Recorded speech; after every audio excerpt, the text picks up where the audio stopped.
As we all know, climate change is a very real and dangerous thing. Parts of the world are warming at an unprecedented rate, and one of those places being hardest hit is the permafrost in Siberia. Not content with the melting permafrost causing mass die-offs of reindeer and resurrecting long-dead strains of zombie anthrax, it appears the very cities built on the permafrost are also in imminent danger, according to new Russian-US research. The study, published in the journal Geographical Review, warns of the risk to buildings and infrastructure in urban areas across the Russian permafrost region due to climate change. According to the authors, in a worst-case scenario, the bearing capacity of buildings built on permafrost could be reduced by 75 to 95% by 2050. Basically, the thawing of the permafrost can potentially lead to deformation and collapse of structures. The study looked at 4 Siberian cities in detail: Salychersk, Norilsk, Yakutsk, and Anadyrsk, each within the region underpinned by permafrost that makes up 63% of Russian territory.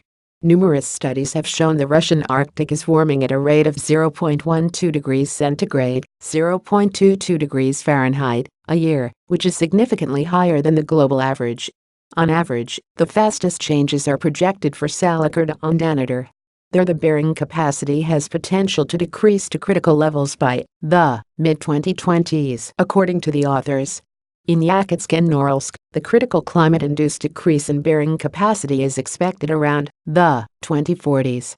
The authors stress that, although climate projections are not definitive conclusions, new construction techniques should take into consideration the changes in the permafrost that have happened and will continue happening.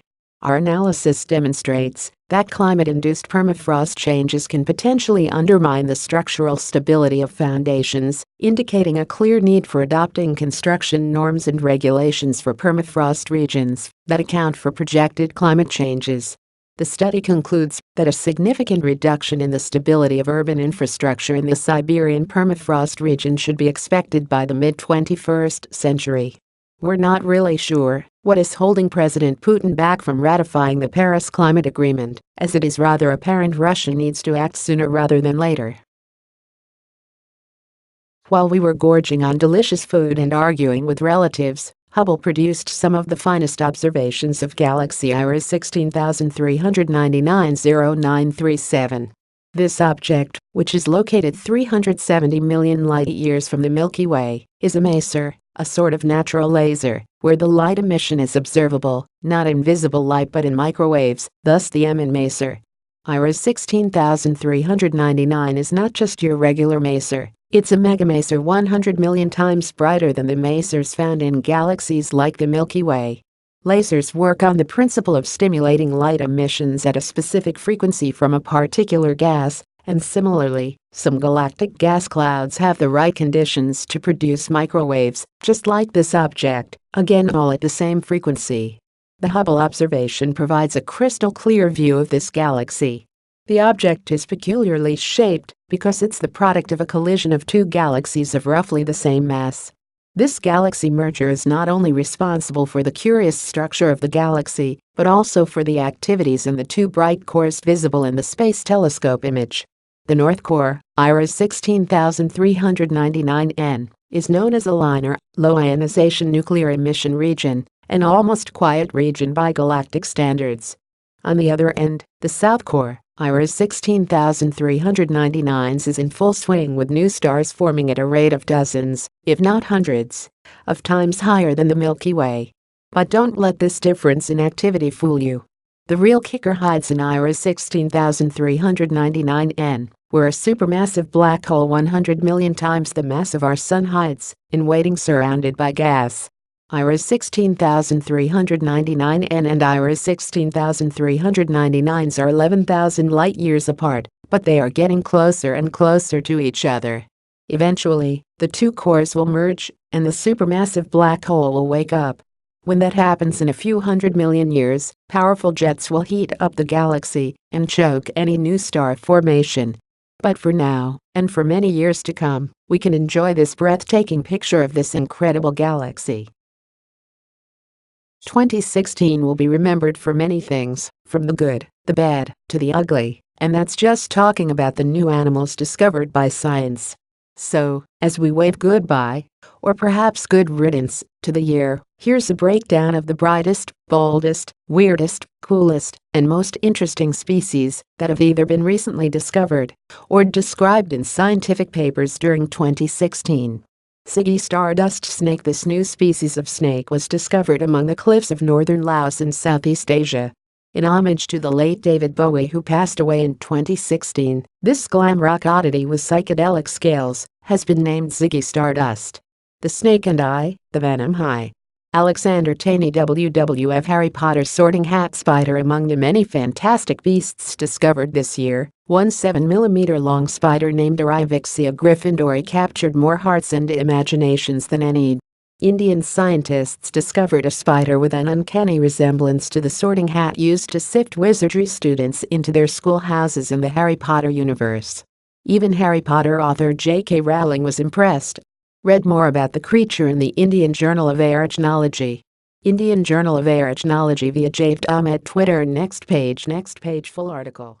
What's a Prince Rupert's drop, you ask? Well, science lovers, read on. A Prince Rupert's drop is what happens when you drop molten glass into very cold water. The glass cools into a tadpole-shaped teardrop with a bulbous, unbreakable drop and a fragile tail that will shatter at the slightest sign of stress. They have been fascinating scientists since the 1600s, who have been testing the properties of these drops and just what they can withstand for centuries. Luckily, scientists and generally curious truth seekers these days have YouTube channels where they perform their experiments, so we can watch and, of course, observe the results. YouTuber Smarter Everyday has done just that with a video showing what happens when he shoots a bullet at the bulb end of a Prince Rupert's drop. You can watch the results below in all its 150,000 frames per second glory. Does it withstand the impact? Is it unbreakable? We promise you, the slow-mo bit is very cool. Here's the science and spoilers bit. The bullet doesn't actually break the bulb, it bounces off and grazes the droplet, which sends a shock wave through the tail. The tail then immediately shatters, sending stress fractures back down to the bulb and exploding the whole thing. To put it simply, when the molten glass is dropped into cold water, the outside cools and solidifies almost instantly, while the inside remains molten for longer and cools much more slowly. Since glass expands when it's hot and contracts when it cools, as the inside part cools, it tries to pull the already solid, cool outer layer in with it. This makes the bulb even more solid and eventually bulletproof, holding it all together in a state of tensile stress. That's a lot of pent-up energy. However, if the fragile, then breakable tail end of the drop experiences stress, it will break immediately and send fractures back into the bulb at high speed, releasing all that pent-up energy, which causes the bulb to shatter. Alternatively, you can just watch Smarter Everyday's previous video that explains in great detail the wonders of the enigma that is the Prince Rupert's drop. This year may have been a grim one on many fronts, but the heavens are at least giving it a good send-off.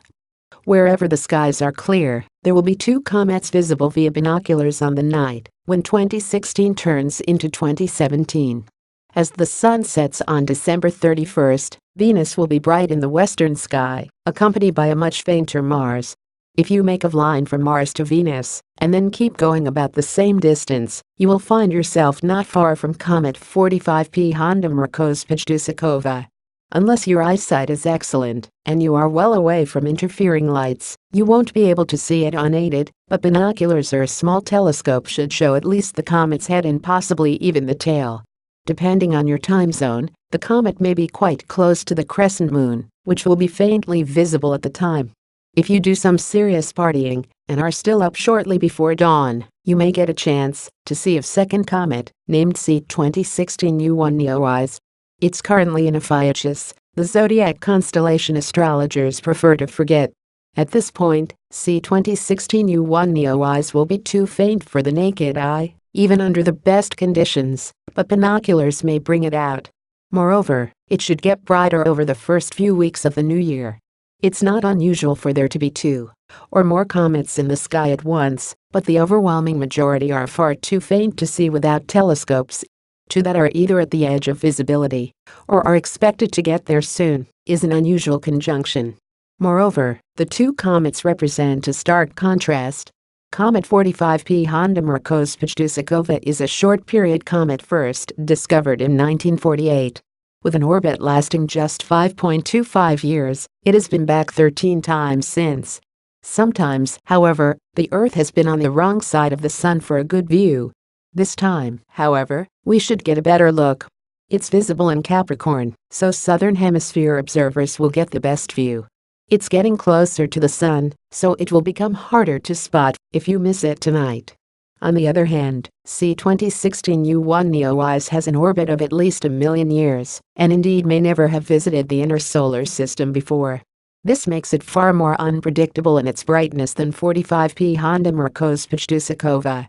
Depending on its mix of dust and volatile compounds that will turn to gas with the sun's heat, it could become quite bright, or be another on the list of comets that never lived up to expectations.